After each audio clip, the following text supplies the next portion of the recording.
നമസ്കാരം. മലയാളി വാർത്ത ഇൻസൈഡിലേക്ക് സ്വാഗതം. ഹൈക്കോടതിയുടെ ഉടുമ്പിൻ പിടുത്തത്തിൽ വിറച്ചു നിൽക്കുന്ന SIT ആഭ്യന്തരമന്ത്രിയുടെ സമ്മർദ്ദത്തിന് മുന്നിലും അടിപതർന്നു. ശബരിമല സ്വർണ്ണക്കൊള്ളയിൽ ഹൈക്കോടതി അറസ്റ്റിന് ഉത്തരവിട്ട വമ്പന്മാരെ തൊടാതെ അന്വേഷണ സംഘം ഇരുട്ടിൽ തപ്പുന്നു. ശബരിമലയിലെ സ്വർണ്ണക്കൊള്ള കേസിൽ അന്വേഷണം ഇപ്പോൾ അതിവിചിത്രമായ വഴികളിലേക്ക്.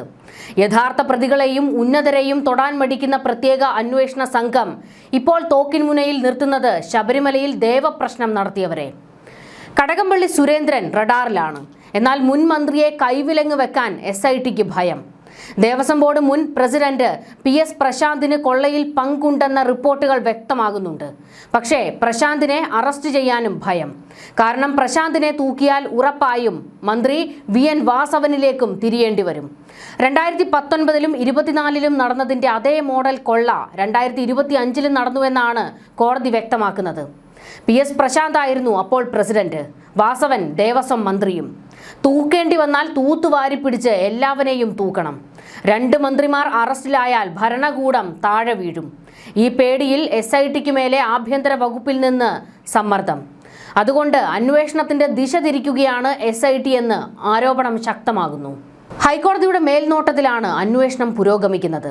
ഭരണകൂട സമ്മർദ്ദത്തിന് വഴങ്ങി അന്വേഷണ ഉദ്യോഗസ്ഥർ പിന്നോക്കം മാറിയാൽ കോടതിയിൽ ചെന്ന് തല കുനിച്ച് നിൽക്കേണ്ടി വരും.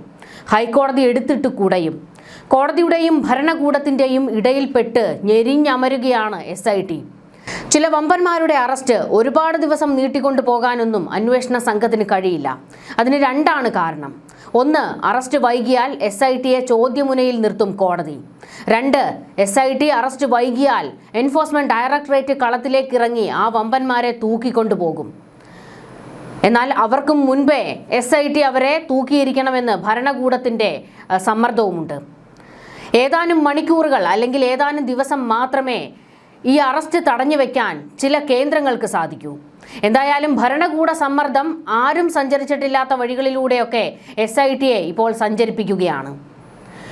ഹൈക്കോടതി അന്വേഷണത്തെ ഒരു ഭരണകൂടം അട്ടിമറിക്കാൻ നടത്തുന്ന കളിയാണ് കേരളം കണ്ടുകൊണ്ടിരിക്കുന്നത്.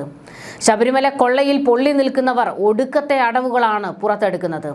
ശബരിമലയിൽ ദേവപ്രശ്നം നടത്തിയവരെ അന്വേഷണ പരിധിയിലേക്ക് എത്തിച്ച് നടത്തുന്ന സാഹസം മറ്ററസ്റ്റ് വൈകിപ്പിക്കാനുള്ള കളി മാത്രമാണെന്ന് പ്രതിപക്ഷം ആരോപണം ശക്തമാക്കുന്നു.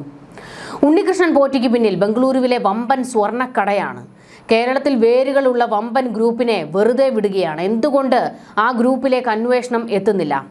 ബംഗളൂരുവിലെ സ്വർണ്ണക്കട മുതലാളിമാർ, ചില സ്വർണ്ണ ഖനി ഉടമകൾ, ഇവർക്കൊക്കെ ഇതിൽ വ്യക്തമായ പങ്കുണ്ട്. പക്ഷേ ബംഗളൂരു കേന്ദ്രീകരിച്ച അന്വേഷണത്തിന് SIT തയ്യാറാകുന്നില്ല. എന്നാൽ ദേവപ്രശ്നം നടത്തിയവരെ വെറുതെ വിടുന്നതുമില്ല.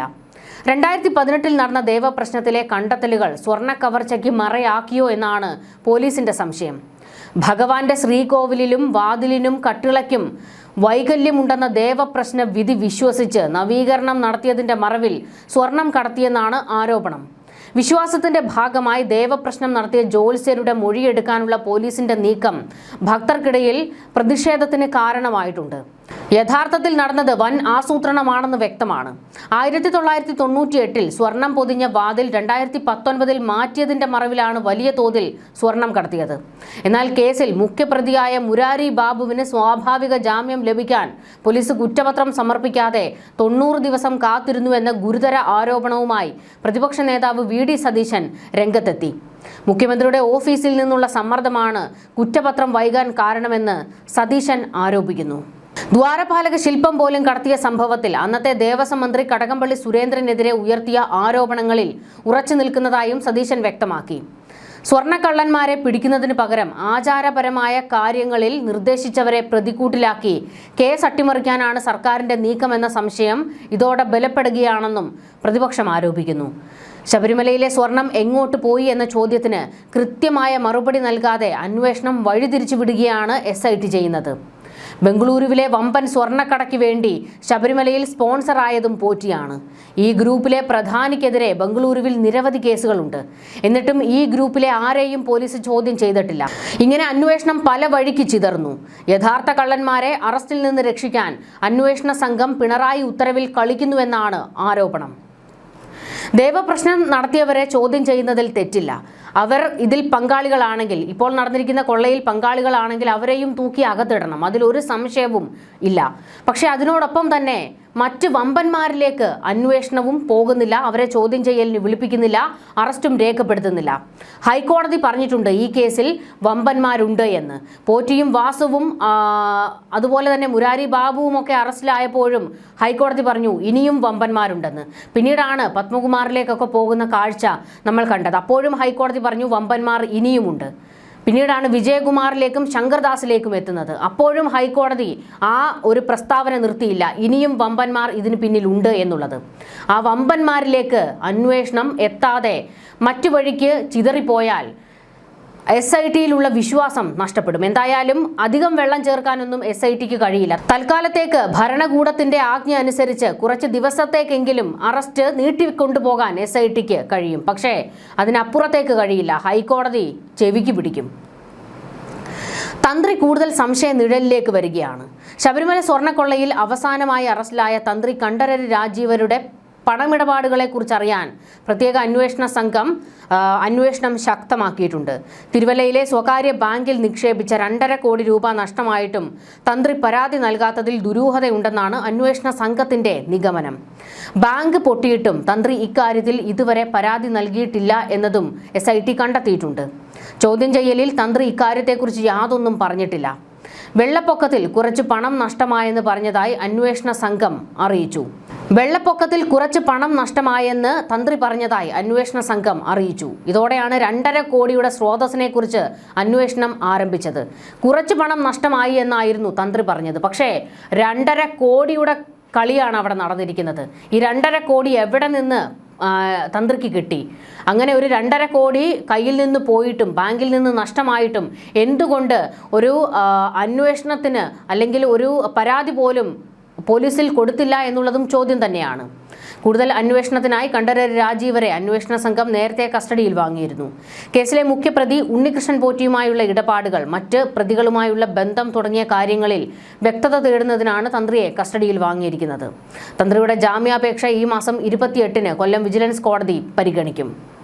PS പ്രശാന്തിനും കുരുക്കുമുറുകുന്നു. ശബരിമല സ്വർണ്ണക്കൊള്ളയുടെ ഗൂഢാലോചനയിൽ തിരുവിതാംകൂർ ദേവസ്വം ബോർഡ് മുൻ പ്രസിഡന്റ് PS പ്രശാന്ത് മുഖ്യ പങ്കാളിയാണ് എന്നതിന്റെ സൂചനകൾ ലഭിച്ചതായിട്ടാണ് വിവരം. ദ്വാരപാലക പാളികൾ കോടതിയെ അറിയിക്കാതെ ചെന്നൈയിലേക്ക് കൊണ്ടുപോകാൻ പ്രശാന്ത് ഉൾപ്പെടുന്ന സംഘം ഗൂഢാലോചന നടത്തിയെന്നാണ് നിഗമനം. പാളികൾ കൊണ്ടുപോകുന്നതിന് മുന്നോടിയായി അന്നത്തെ ദേവസ്വം മരാമത്ത് എക്സിക്യൂട്ടീവ് എഞ്ചിനീയറെ മാറ്റി പകരം അസിസ്റ്റന്റ് എക്സിക്യൂട്ടീവ് എഞ്ചിനീയർക്ക് ചുമതല നൽകിയതും ദേവസ്വം വിജിലൻസിനെ അറിയിക്കാതിരുന്നതും ഗൂഢാലോചനയുടെ ഭാഗമെന്നാണ് അനുമാനം.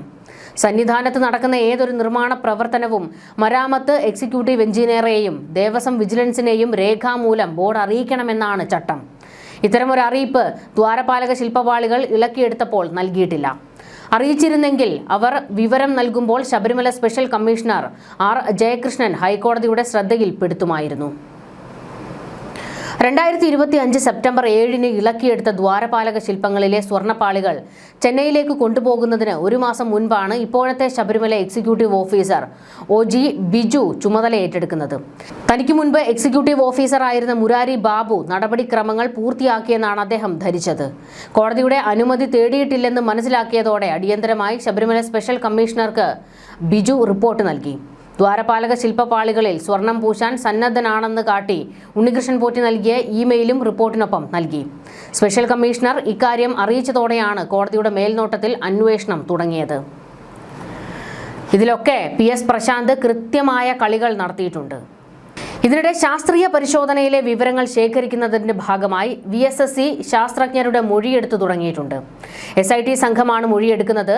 സങ്കീർണമായ ശാസ്ത്രീയ പരിശോധനാ ഫലത്തിൽ നിന്നും പലതും ഡീകോഡ് ചെയ്യേണ്ടതുണ്ട് എന്നാണ് ശാസ്ത്രജ്ഞർ വ്യക്തമാക്കുന്നത്.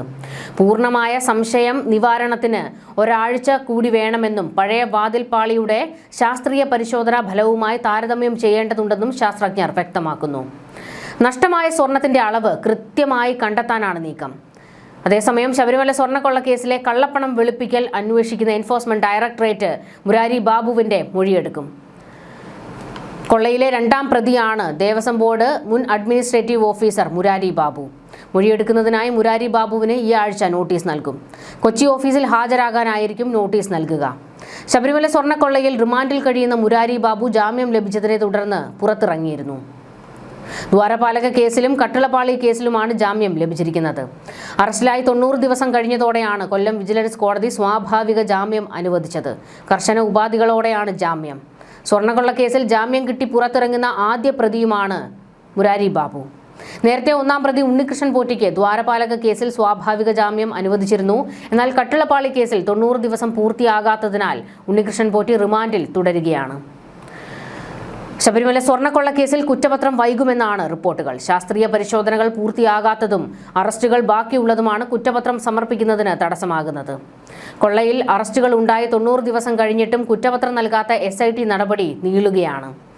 SITക്കെതിരെ വിമർശനം ശക്തമാകുന്നതിനിടെ ഫെബ്രുവരി 10-നുള്ളിലെങ്കിലും കുറ്റപത്രം നൽകാനാണ് ശ്രമം. കുറ്റപത്രം വൈകിയാൽ ഉണ്ണികൃഷ്ണൻ പോറ്റി ഉൾപ്പെടെയുള്ള പ്രതികൾ ജയിൽ മോചിതരാകും. പ്രതികൾക്ക് സ്വാഭാവിക ജാമ്യം കിട്ടാൻ കുറ്റപത്രം സമർപ്പിക്കുന്നത് വൈകുന്നത് ഇടയാക്കുന്നുവെന്ന വിമർശനവും വ്യാപകമാണ്.